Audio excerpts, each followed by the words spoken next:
Querido amigo, hoje temos como alvo recordarmos aquilo que já vimos no início dos estudos nos livros dos reis. Nós vamos abordar os aspectos introdutórios desse período tão importante da monarquia israelita e especificamente o período que cobre as pessoas e as atividades dos dois reinos que se separaram, tendo Israel ao norte e Judá ao sul. Certamente, através dos estudos dessas questões introdutórias, aprenderemos mais algumas lições importantes que devemos aplicar em nossas vidas. Que o Senhor nos capacite a colocá-las em prática, essa é a nossa oração. Portanto, vamos aos estudos dessas questões introdutórias do segundo livro dos reis. Uma das considerações que devemos fazer quando passamos do primeiro para o segundo livro dos reis é observar mais atentamente alguns detalhes já mencionados anteriormente, como a vida e o ministério desses dois grandes profetas que se destacaram nas primeiras décadas da monarquia israelita. Vamos então considerar em primeiro lugar a vida, o ministério e a pessoa do profeta Elias. Elias, o tesbita. A história de Elias é basicamente a luta entre um profeta e um rei. Deus ensinou através de Elias a multiplicar a retidão, e o rei Acabe empenhava-se em multiplicar a iniquidade. Muito bem, vamos olhar em primeiro lugar para a ficha pessoal de Elias. O seu nome, Elias, cujo significado é Javé é Deus. Data do nascimento, por volta de 910 a 900 a.C.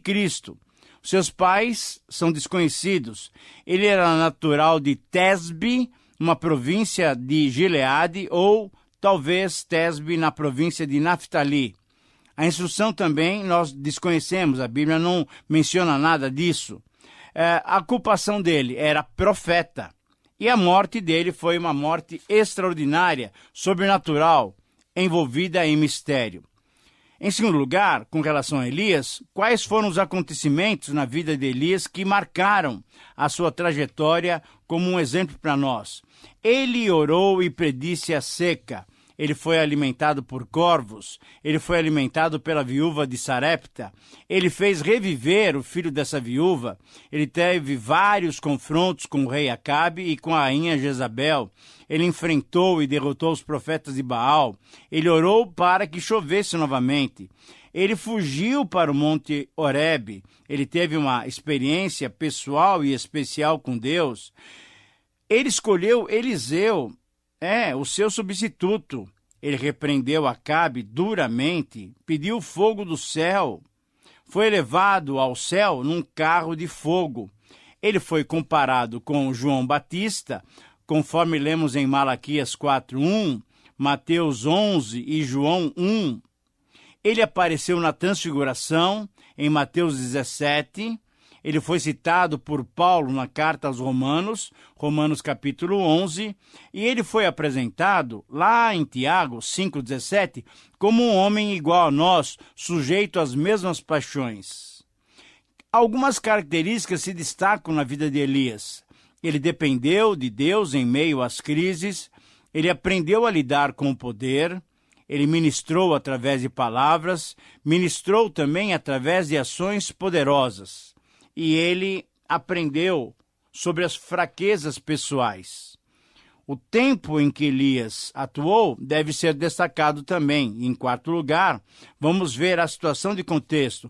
Era um tempo em que as maldições e não as bênçãos se cumpriam. Era um tempo de crise de energia. Era um tempo de crise na valorização da vida humana. Era um tempo em que a vida humana dependia dos sentimentos dos poderosos e era um tempo de profunda crise moral instalada em todas as áreas da nação, inclusive na vida religiosa do povo. Agora, a grande lição que o profeta Elias nos deixa através da sua vida é que, sendo igual a nós e sujeito às mesmas paixões, ele foi um exemplo de intimidade com Deus. Através do quê? De uma vida de oração e através de uma vida de fé. O desafio que Elias, através da sua vida e do seu ministério, nos dá é que devemos nos entregar a Deus como meros instrumentos para que o Senhor realize a sua vontade e os seus planos através de nossas vidas. Que o próprio Senhor nos capacite a viver dessa maneira. Em segundo lugar, nós vamos agora considerar a vida do profeta Eliseu. vida, ministério e a pessoalidade do profeta Eliseu. Eliseu, então, recebeu uma porção dobrada do Espírito Santo e ele foi o sucessor de Elias. O ministério de Eliseu, com uma porção dobrada do poder divino, destacou-se por suas realizações milagrosas, miraculosas e por uma constante denúncia contra a idolatria. Então, alguns detalhes, em primeiro lugar, detalhes pessoais da vida de Eliseu. Seu nome é Eliseu, cujo significado é Deus é salvação. A data do seu nascimento foi por volta de 850 a.C. Ele era filho de Safate. Ao atender o chamado, foi despedido dos seus pais, pai, mãe e parentescos. Ele era natural do Reino do Sul. A sua profissão, ele dirigiu as escolas dos profetas. A extensão do seu ministério, ele atuou sob os reinados de Jeorão, Jeú, Jeocás e Joás. Durante 50 anos foi o seu ministério. E ele morreu em plena atividade ministerial, conforme estudaremos em 2 Reis, capítulo 13. Um paralelo que nós podemos colocar em segundo lugar entre os ministérios de Elias e Eliseu. Ambos golpearam as águas do Jordão e passaram pelo Jordão a seco. Ambos trouxeram águas em tempos de seca, conforme 1 Reis, capítulo 18. Ambos aumentaram a provisão de alimentos de uma viúva, 1 Reis 17 e 2 Reis, capítulo 4. Ambos os profetas ressuscitaram filhos únicos, 1 Reis 17 também e 2 Reis, capítulo 4. Ambos os profetas realizaram milagres para pessoas além da fronteira de Israel e de Judá. 1 Reis 17 e 2 Reis 5. Ambos pronunciaram sentenças sobre diversos reis e ambos pediram vingança sobre os incrédulos. Em terceiro lugar, vamos contemplar agora, vamos refletir sobre as realizações na vida de Eliseu.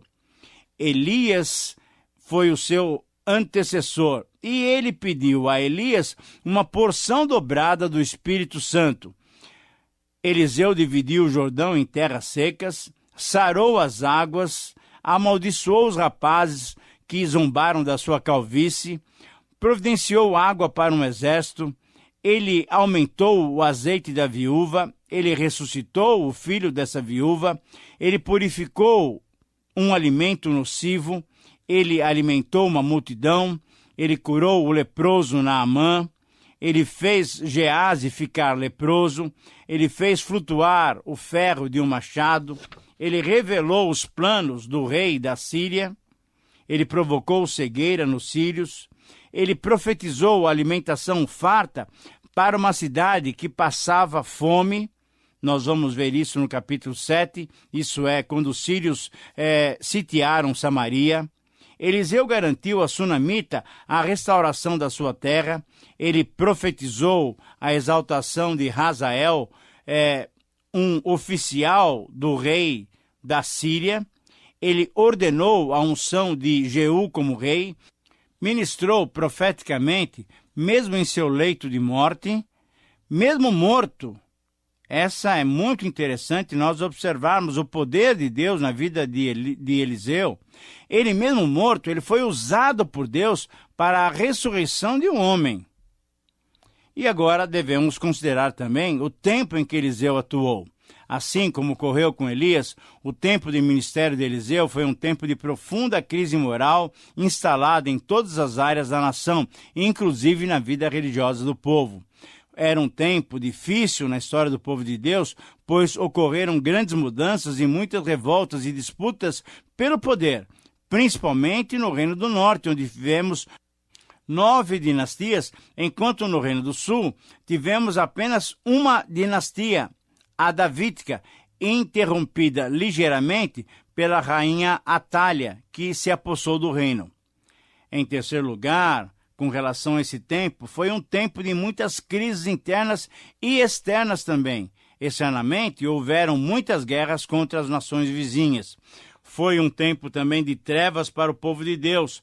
Foi um período de decadência e tenebroso na história das duas nações, tanto de Israel ao norte como de Judá ao sul, embora tivéssemos no Reino do Sul o surgimento de alguns reis bons.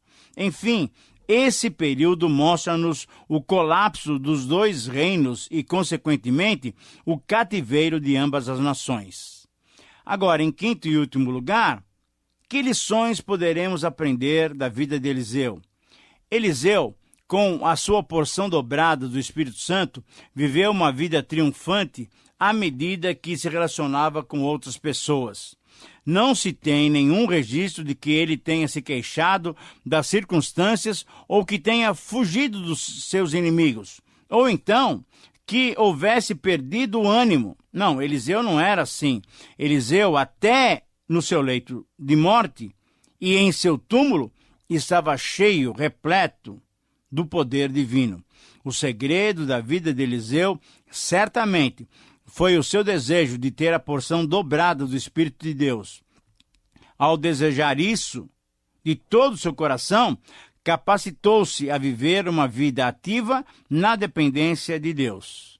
Nossa oração deve ser que, capacitados por esse mesmo Espírito Santo que habitou em Eliseu, possamos também viver de uma maneira a agradar e glorificar o nosso Deus. Muito bem, depois de considerarmos em primeiro lugar a vida de Elias e agora em segundo lugar a vida de Eliseu, em terceiro lugar, como aspecto introdutório, devemos considerar a relação da autoria dos dois livros, mas principalmente desse segundo livro dos Reis. Esse segundo livro dos Reis, você deve se recordar, que nós já mencionamos, era originalmente a segunda metade de um livro que incluía primeiro e segundo Reis em nossas Bíblias. Essa obra deve ter sido compilada algum tempo depois da tomada de Judá pelos babilônios em 586 a.C.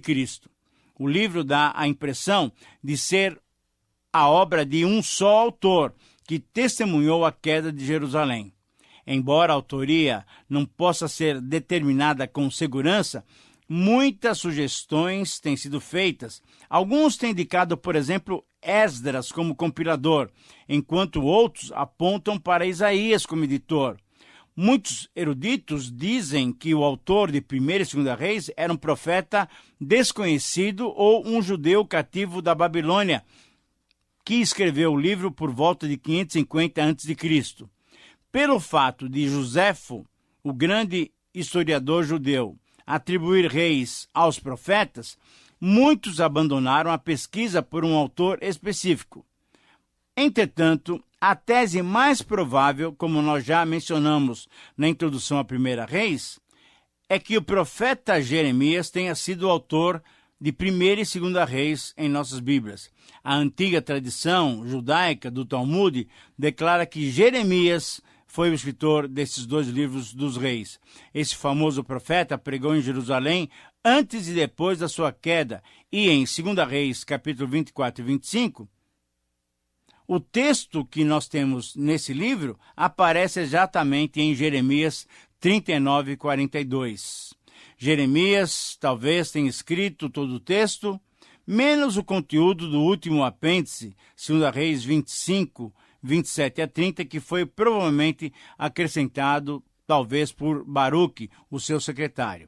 Em quarto lugar, em relação à data, nós devemos considerar o seguinte: apesar de que essa data exata para a composição de 1ª e 2ª Reis seja totalmente incerta, acredita-se que a sua forma final estava pronta em algum momento na última parte do século VI a.C. O último acontecimento mencionado em 2ª Reis é a libertação do rei Joaquim de Judá, que estava preso na Babilônia. Considerando que Joaquim foi prisioneiro em 597 a.C., os livros dos reis devem ter sido escritos depois de 560, para que essa informação pudesse ser ali incluída. O autor do livro dos reis teria mencionado, provavelmente, um acontecimento tão importante como a queda da Babilônia para a Pérsia, em 538. Se isso tivesse acontecido durante o tempo em que ele estava escrevendo o livro. Como não há menção dessa importante notícia no livro, conclui-se então que os 2 livros dos reis tenham sido escritos provavelmente antes de 538, quando se deu essa luta entre Babilônia e Pérsia. Em quinto lugar, em relação ao contexto histórico, vale a pena ressaltar os acontecimentos que são descritos em 2 Reis, abrangem um período de cerca de 300 anos. Na verdade, 2 Reis recorda as turbulentas experiências do povo de Deus desde o reinado de Acasias, o 9º rei de Israel, em redor de 853 a.C., incluindo a queda de Israel para a Síria em 722 a.C., passando então pela deportação de Judá para a Babilônia em 586 e terminando com a libertação do rei Joaquim em 560. Este foi um período muito difícil da história do povo de Deus. Foram grandes mudanças e sublevações. Havia uma luta interna e uma pressão muito grande externa. O resultado foi um momento triste na história do povo de Deus, pois as 2 nações foram exiladas como punição pelos seus muitos pecados. Em sexto lugar, ainda em relação a esses aspectos introdutórios, vamos conversar um pouco sobre o conteúdo do livro. 1º e 2 Reis eram originalmente um só livro, que continuava a narrativa de 1º e 2 Samuel. Os compositores do Antigo Testamento grego, nós já mencionamos isso, a Septuaginta, dividiram a obra em 3º e 4º reinos. Isso é, 1º e 2 Samuel eram os 1º e 2º reinos. Os títulos reis se derivam da tradução latina de Jerônimo na sua Vulgata, e é apropriado por causa da ênfase desses livros nos reis que governaram durante esse período. Os livros, então, de 1º e 2 Reis começam a registrar os eventos históricos do povo de Deus no lugar em que 1º e 2 Samuel pararam. No entanto, o 2 Reis é mais do que uma simples compilação de acontecimentos políticos importantes. Na realidade, não contém uma narrativa histórica tão detalhada como se poderia esperar. Afinal, são 300 anos em 25 capítulos. Pelo contrário, esse 2º livro de Reis é uma narrativa histórica seletiva com um propósito teológico. O autor selecionou e enfatizou os eventos que foram significativos no plano moral e religioso. Em 2 Reis, Deus é apresentado como Senhor da história. Nesse 2º livro de Reis, retomamos a história trágica do reino dividido quando Acasias estava no trono de Israel e Josafá estava governando Judá. O autor, ora falando do reino do norte, ora falando do reino do sul, está traçando simultaneamente as suas histórias. Israel teve 19 governantes, todos ruins. Judá foi governado por 20 reis, dos quais apenas 8 foram bons. Uma sétima observação em relação aos aspectos introdutórios, podemos ver Cristo revelado nesse livro de 2 Reis. O fracasso dos profetas, sacerdotes e reis do povo de Deus apontava para a necessidade do advento de Cristo. Cristo é a combinação ideal desses 3 ofícios. Como rei, a palavra de Cristo ultrapassou largamente a do ofício real. Como profeta, a palavra de Cristo ultrapassou largamente a do profeta Elias. Muitos dos milagres de Jesus são reminiscências das maravilhosas ações que Deus fez através de Elias e Eliseu nesses 2 livros de Reis. Além disso, Cristo é um sacerdote superior a qualquer daqueles registrados em Reis. Em 8º lugar, podemos ver também o Espírito Santo em ação. Em 1 Reis 18, contém a única referência direta ao Espírito Santo, onde ele é chamado Espírito do Senhor. Há uma referência indireta ao Espírito Santo na frase Espírito de Elias, em 2 Reis, capítulo 1. Ali, Eliseu tenta receber o mesmo poder de Elias para levar adiante o seu ministério, e Eliseu pede uma porção dobrada do Espírito Santo. Uma alusão final ao Espírito Santo aparece em 2 Reis 3,15. Ali a mão do Senhor veio sobre Eliseu, capacitando-o a profetizar ao rei Josafá. Em penúltimo lugar, em 9º lugar, em relação ao esboço do livro, temos, por exemplo, a história de Acasias, Jorão, Jeorão, Jeú, Atália, Joás, Joacás, Jeoás, Amazias, Jeroboão, Azarias. Enfim, vários reis de Israel e de Judá, nós vamos olhar e vamos conhecer no estudo desse segundo livro. Nós temos também, nesse segundo livro, o conteúdo que menciona a queda de Samaria para a Síria e a queda de Jerusalém para a Babilônia. E, em último lugar, em 10º lugar, em relação a essa introdução à Segunda Reis, temos que refletir sobre a lição desse livro para nós.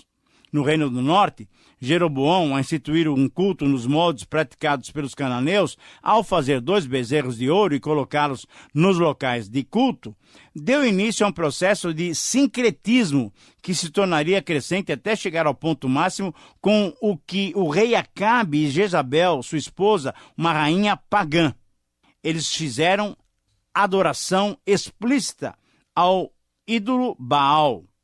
O povo de Israel estava num processo de declínio espiritual tão marcante que, ainda na época de Elias, não sabiam a quem servir. Esse foi o desafio de Elias para o povo diante dos profetas de Baal. A consequência de toda essa vida errada foi o exílio para a Assíria em 722. Enquanto isso, o Reino do Sul, mesmo mantendo a única dinastia davídica, também não foi fiel a Jeová. Dos 20 reis que governaram a nação, mais da metade deles, 12, foram desleais a Deus. Apenas 8 foram considerados bons reis.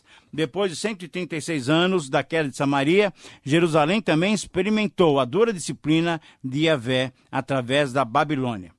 Como podemos perceber, ao interpretarmos corretamente a Bíblia, sempre é possível destacar pontos positivos, mesmo em meio a situações mais desastrosas. E nesse sentido, mesmo que entendamos que o exílio babilônico foi um castigo de Deus, com certeza Deus tornou essa situação da maneira positiva. Foi a partir desse momento que muitos estrangeiros começaram a unir-se à religião judaica, pois Deus finalmente estava sendo apresentado ao mundo, embora nos dias do Novo Testamento se via ainda muita indisposição dos judeus para com as outras nacionalidades. Que como igreja possamos nos desincumbir dessa tarefa que nos foi designada, de sermos suas testemunhas até os confins da terra. Que Deus nos abençoe nesse propósito. Que Deus te abençoe pessoalmente na evangelização dos seus conhecidos e parentes. Um grande abraço e até o próximo programa.